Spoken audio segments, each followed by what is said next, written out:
মুসা আলাইহিস সালাম ডাকতে বলে, আল্লাহ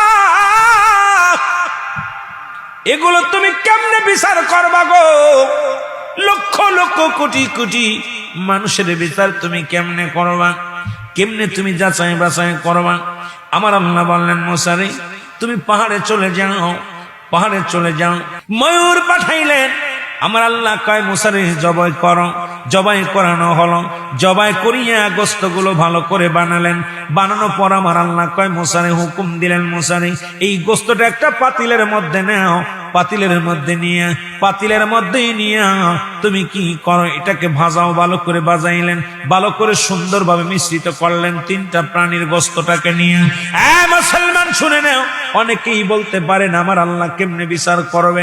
এত লক্ষ লক্ষ মানুষের কখন বিচার করবে? মানুষ এই বুকার দলের এই প্ররোচনাটা অনেক সময় করে। আমার আল্লাহ ডাক দিয়ে কয়, মুসা রে ওই গোস্তগুলো তুমি একত্রিত করো। একত্রিত করলেন।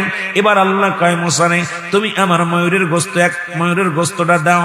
এবার কাকের গোস্ত আলাদা রাখো, ময়ূরের গোস্ত আলাদা রাখো। এবার তুমি মরগের গোস্ত আলাদা রাখো। মুসা নবী গোস্ত আর তুলে পায় না। আল্লাহ কোনটা মরগের গোস্ত, কোনটা পাখির গোস্ত, তিনটা গোস্ত মিশ্রিত হয়ে গেছে। এখন আমি তো আর খুঁজে পাই না রে আল্লাহ, এখন বিপদের মধ্যে আছি। আমার আল্লাহ কয়, মুসা রে তিনটা প্রাণী তুমি ভাজা গেছে, এখন তুমি কোনটা কাকের গোস্ত চিনতে পারো না, কোনটা ময়ূরের গোস্ত চিনতে পারো না, কোনটা তুমি মরগের গোস্ত চিনতে পারো না। আল্লাহ আমি কেমনে চিনবো? আমি তো ভাজায় ফেলেছি, সবগুলো একত্রিত করে মিশ্রিত করে ফেলেছি। আমার আল্লাহ কয়, পাহাড়ের উপরে রেখে দাও। গোশের পাতিলটা পাহাড়ের উপরে রেখে দিলেন। আমার আল্লাহ কয়, মুসা রে এবার ডাক দাও। মুসা আলাইহিস সালাম ডাক দেয়, ময়ূর। আল্লাহু আকবার বলে। সঙ্গে সঙ্গে গোস্তর ভিতরে থেকে ময়ূর হয়ে চলে আসলেন। ময়ূর এসে কালেমা পড়ে, লা ইলাহা ইল্লাল্লাহু মুসা কালিমুল্লাহ। জোরে জোরে চিল্লায় বলা যাবে না আমার আওয়াজ। ডাক দিতে কাক, সঙ্গে সঙ্গে কাক হাজির হয়ে গেছে। লা ইলাহা ইল্লাল্লাহু মুহাম্মাদুর লা ইলাহা ইল্লাল্লাহু মুসা কালিমুল্লাহ। জোরে জোরে চিল্লায় বলা যাবে না মারহাবা। মরককে ডাক দিছে, মরক। সঙ্গে সঙ্গে মরক এসে গেছে। সুবহান কুদ্দুসুন রাব্বুন আল্লাহ। মরক ডাক দিতেছেন, কি বলেন? মরক এসে কয়, মুসা রে শুনে নাও, শুনে নাও। এই শেষ রাত্রে মরক যখন ডাক দেয়, মরক বাগ দেয়, কুকু কুকু করে না, শব্দ দেয় না। মরক বলে, সুবহান কুদ্দুসুন রাব্বুন আল্লাহ। আল্লাহর প্রশংসায় লিপ্ত হয়ে যায়, আল্লাহর প্রশংসায় পাগল হয়ে যায় মরক। বান্দা শুনে নাও, আল্লাহ রাব্বুল আলামিন দেখাইলেন, মুসা রে দেখো তিনটা প্রাণী একত্রিত করিয়া তুমি গোস্ত ভাগ করতে পারলে না, আর আমি আল্লাহ কুদরতি ডাক দিছি আর বাইর হয়ে গেছে। ইয়াউমাল কিয়ামতের ময়দানে লক্ষ লক্ষ কোটি কোটি মানুষ যেদিন আমি আল্লাহ বিচার করব, আমি শুধু নাম ধরে ডাকবার সঙ্গে সঙ্গে বাইর হয়ে চলে আসবে। আমি বলতে দেরি, আসতে দেরি নয়। আমার মুসা আলাইহিস সালাম ডাকতে বলে, আল্লাহ তোমার মহিমা বুঝা আমার দ্বারায় সম্ভব নয়। জোরে জোরে চিল্লায় বলা যাবে না মারহাবা। ঈসা নবীর মা বলে, বাবা রে তোর মায়ের পরনে ফল চেয়েছে, একটু ফল আন। ঈসা নবী চলে গেলেন ফল আনার জন্য। এদিকে আজরাইল আলাইহিস সালাম ঈসা নবীর মায়ের কাছে চলে আসে, সালাম দা, আসসালামু আলাইকুম হে মরিয়াম। মরিয়াম কয়, কে রে? ওয়ালাইকুম আসসালাম, আপনি কে? বলে, আমি মালাকুল মউত। আহা, আমি কে? মালাকুল মউত। মরিয়াম ডাক দিয়ে কয়, মালাকুল মউত তুমি আইছো আমার কাছে, কি খবর বলো? মালাকুল মউত বলে, মরিয়ামরা জীবনে একবার আমি প্রত্যেকের কাছে আসবো, আমি একবার প্রত্যেকের কাছে আমি আসবো, আমি মালাকুল মউত। আমার খোদার হুকুম যখন হবে রে,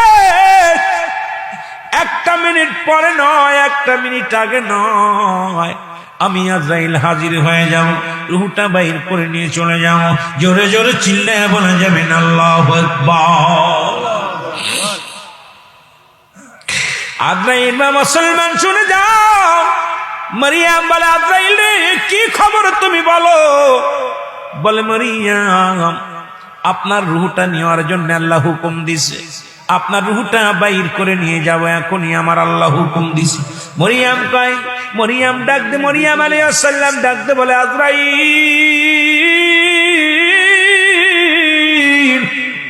একটু দেরি কর, একটু দেরি কর, কারণ আমার কলিজার টুকরা সন্তান ঈসা আলাইহিস সালাম গেছে বাজারে, গেছে ফল আনতে, একটু দেরি কর, যখন এসে দেখবে আমার সন্তান নাই, আমার মা জননী আর দুনিয়ার মধ্যে জিন্দা নাই, আমার কলিজার টুকরা বড় কষ্ট পাবে রে, আমার কলিজা পাগল হয়ে যাবে। আজরাইল একটু দেরি কর, কিছু সময় দে আমারে, আমার কলিজার টুকরা সন্তান যখন আসবে তারে আমি দুইটা কথা বলে যেতে চাই।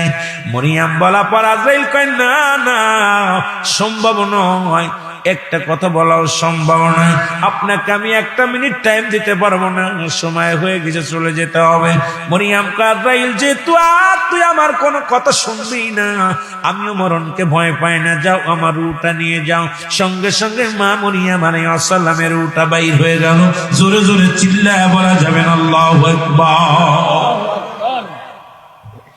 মরিয়াম আলাইহিস সালামের যখন মৃত্যু হয়ে গেছে রে,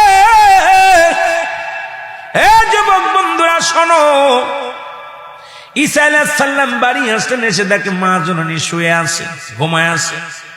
ঈসা আলাইহিস সালাম চিন্তা করলেন মা ঘুমাইছে, মার আর ডিস্টার্ব করা যাবে না, অনেকক্ষণ হয়ে গেল, সময় চলে গেল।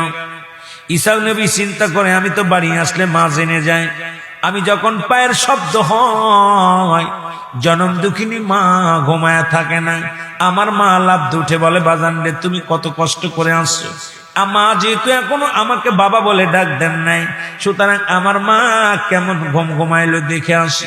এসে দেখে মা আর দুনিয়ার মধ্যে নাই, জনম দুঃখিনী মা চির বিদায় হয়ে গেছে।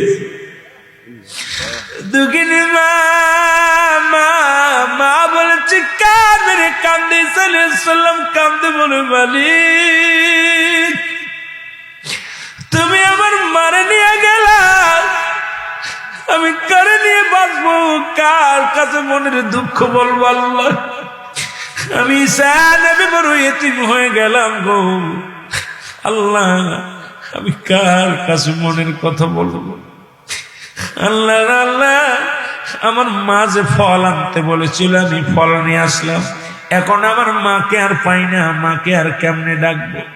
আমার আল্লাহ আপনি তো আমাকে ক্ষমতা দিচ্ছেন মৃত্যুটাকে জিন্দা করতে, একবার আমার মাকে জিন্দা করে জানতে চাই, আমার মার কাছে জানতে চাই মালাকুল মউত আজরাইল আলাইহিস সালাম আমার মায়ের রূহটা কেমনে বাইর করেছে, কষ্ট দিছি কি দেছে না জানার দরকার। ঈসা আলাইহিস সালাম ডাকতে বলে মা তুমি ওঠো। সঙ্গে সঙ্গে মরিয়াম আলাইহিস সালাম লাফ উঠলেন, ডাকতে বলে বাবা ঈসা তুমি আইছো, ফল কই ফল আনছো? বলে মাগো আর দুনিয়ার ফল তোমার নসিবে নাই। ঈসা নবী ডাকতে বলে মা মাগো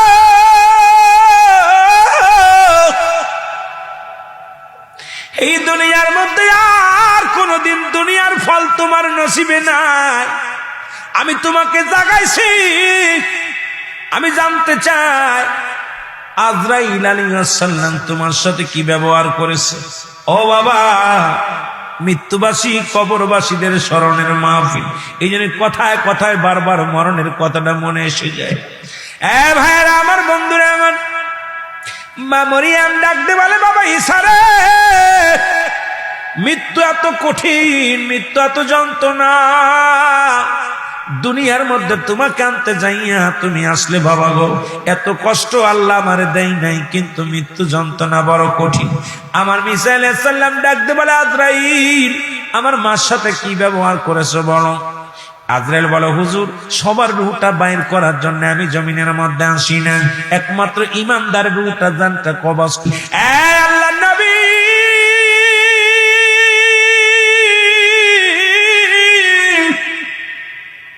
আমি এত বড় দানব, জমিনের মধ্যে থাকে পাঁচ মানে থাকে আমার মাথা, আসমানের মধ্যে থাকে আমার মাথা। এই পৃথিবীর সমস্ত পানি যদি আমার মাথায় ঢেলে দেওয়া হয়, একটু পানির